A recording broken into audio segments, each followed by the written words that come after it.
never slept well. And being that it is one of the 4 foundations of wellness, that's kind of a big deal if you want to be healthy. But over the last few years, I have learned a lot of different things that impact my sleep. And by adjusting them, I've been able to actually get good sleep. So I wanted to share some of these tips with you so that hopefully they can help you also feel your best. Throughout my life, including when I was a kid, I've struggled with sleep. So when I was elementary school, middle school, I would lay there for an hour or two. All of my siblings would go to sleep. And once I knew they were definitely asleep and I couldn't handle laying in bed anymore, I would get up and go join my mom, who also struggles with insomnia, and we would just watch TV. All kinds of random things in the middle of the night. Then I'd go back to bed like around 3 a.m. I don't really know what it feels like to feel tired and to go to bed and just sleep through the night and to wake up rested. That seems to not be something that naturally occurs in my body. And as an adult, I was like, I need to figure this out because it is so important for brain function and energy and overall health and wellness. And I've done a lot of research, and one of the biggest things that really impacted my sleep was starting to track it. I could actually see what was causing my sleep to not be good, and then likewise to start to improve. First, in terms of what made it worse, by tracking, I was able to see what was not working well with my sleep. I knew that I was kind of tossing and turning all night, and I would wake up feeling really tired, but I didn't know why. And I thought it would be the obvious answer of you're just not getting enough hours. I thought because of all my tossing and turning and trouble sleeping that I was probably getting like 6 hours of sleep or something, and that's why I was tired. However, when I actually started tracking it using this little guy you've probably seen in my videos here, it is an Aura ring. It was actually able to show me what was happening during the night. And I was surprised to find I pretty much always, okay, not always, but very often got more than 7 hours of sleep. And sometimes even got 8 hours of sleep every single week. So I was like, what the heck? What am I missing then? And my Aura ring was able to show me that I was not getting enough REM sleep, that I was having a very long sleep latency, which means it took me a long time to fall asleep. And I was an inefficient sleeper. I was waking up during the night and having a hard time going back to sleep and waking up too often. When I saw that, I was like, okay, it's a wearable, but I'm a scientific mind, so I just want to make sure that what I'm seeing is accurate. So I actually went and did a sleep study to prove, is this what's going on with my sleep? And it sure did. I was not very efficient. It took me a long time to fall asleep, and I got way less REM sleep than I'm supposed to. I found out what was wrong with my sleep, and as a functional medicine practitioner, what do I do with that?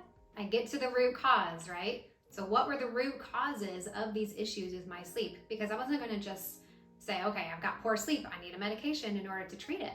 I wanted to really get to the heart of what was happening in my body.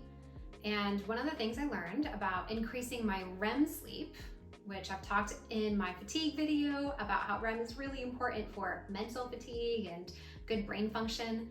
And I learned that my REM sleep was going down because I wasn't waking up and falling asleep at the same time every day.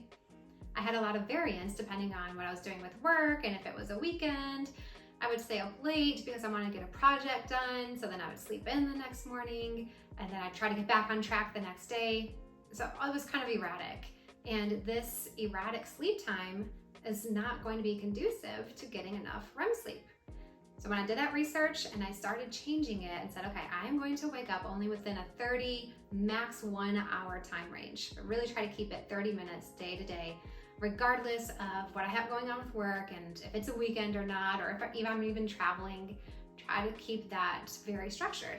And I started to see huge improvements in my REM. My REM would go from about 45 minutes, 50 minutes to an hour and 20. So we're talking like 50% increases there with that one switch. That's really pretty easy. And then for the sleep latency, I discovered that in terms of taking a long time to fall asleep, that blue light was a huge block to that. So when I say blue light, I mean all this light that's on me right now, which is this blue white light that kind of resembles the sun. And when that goes to our eyes, our eyeballs say, oh, okay, the sun is up, which means I don't need to be sleeping or getting ready for sleep. And I would be working close to bed, I'd be on a computer or phone, or even if I wasn't on those, just using the overhead lights to clean and take care of the house. and then I'd get in bed, and then it would take me an hour, hour and a half to fall asleep. When I stopped getting exposed to that type of light, shutting that stuff down, or using filters to filter out the blue and white lights, now I can fall asleep in about 15 minutes, which is kind of a miracle. Remember what I said in the beginning of the video? It would take me hours and hours to fall asleep. As an adult, I got it down to about 1.5 hours, and now I'm down to about 15 minutes majority of the time, all from changing my light exposure. And then the third thing that I was able to find as a root cause for the inefficient sleep was alcohol. Now, I'm not a big drinker or anything, but there'd usually be an occasion, once a week or maybe even twice a week where I would have alcohol for going out to a restaurant on a date or a birthday or a holiday or visiting family, whatever it was. And I started to notice that I had a lot more inefficient sleep. I would wake up often during the night. Alcohol was great for putting me to sleep. We had a very short latency, but during the night, I would have about an hour or even more of awake time. Alcohol disrupts your body temperature, your blood sugar, which can increase adrenaline, and that all leads to not staying asleep. And if you're waking up often, then you're spending a lot more time in light sleep, because it takes some time after each time you wake up to get back into those deep and REM stages of sleep. So I'm not gonna wake up feeling as rested, even though I fell asleep faster and was in bed for the same amount of time as nights that I didn't drink alcohol. Seeing this data definitely made me motivated to make some serious changes and cut some things out of my life that were not helping my sleep.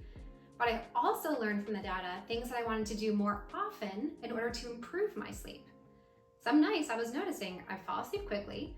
I was only spending maybe 20-30 minutes awake total during the night instead of an hour, and I was getting at least an hour of REM sleep.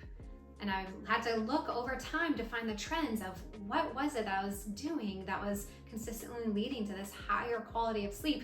So I want to do it more often and continue sleeping even better. And I found 3 things that made a big difference. One was social interaction. This might not be the case for you, but for myself, I am an extrovert. That's why I'm on video talking to you, because I love interacting with other people. And when I do that, I sleep better. It helps to take me out of my stress state, helps to make me more relaxed, and of course that's going to lead to a better night's sleep. Second, I found that expending more energy helped my quality of sleep. And by this, I mean just being really active. So that could mean going on a long hike and doing a lot of walking, or doing some really intense type of physical activity, like a really hard workout. And even one night it was doing a 4th of July fireworks. That had me very active. It had my heart pumping, going back and forth, trying to light fireworks and clean them up and all of that. Those things helped me to sleep better because I was able to get all my energy out so I could actually feel more tired, because like I mentioned, I don't feel tired easily. I have to basically wear myself out during the day in order to get good sleep. And because of that, I make sure to exercise more intensely, at least 5 days a week, and that has significantly improved my sleep. Third, I found that my diet was impacting my sleep. Of course, as a nutritionist, I have to throw this one in, but I was surprised to find that the more carbohydrates I ate, the less quality sleep I got. It would take me longer to fall asleep, and I would wake up more often. I was surprised because I don't actually feel any symptoms during the day when I'm eating carbohydrates. And when I say carbs, I mean things like, having gluten-free bread, crackers, chips, plantain chips, snacks, things like that. And then even whole grains like oats and rice. I found that when I was kind of keeping my snacks to more fats and then not really eating processed foods and cutting out the grains, that my sleep quality improved. That's something I would not have known without using the Oura Ring, without tracking my sleep. But now that I know, I'm able to sleep much better by adjusting my diet. Now, this is what worked for me. And part of functional medicine is that it's personalized. It is individual and customized to you and what you have going on with your life. If you started tracking your own sleep, you're probably going to notice things differently that make it better or worse than I did. I therefore recommend that you start tracking. Of course, I wear the Oura, so I feel like that's the most accurate way to do it, but there are other wearables and there are even apps that can give you some sort of idea, even if they're not the most accurate thing in the world. Without tracking, you're not going to be able to individualize how to optimize your sleep as easily. If you want to keep learning, check the description below for more resources. And I want you to come up with one change that you can make based on all the examples that I gave in this video. Sweet dreams!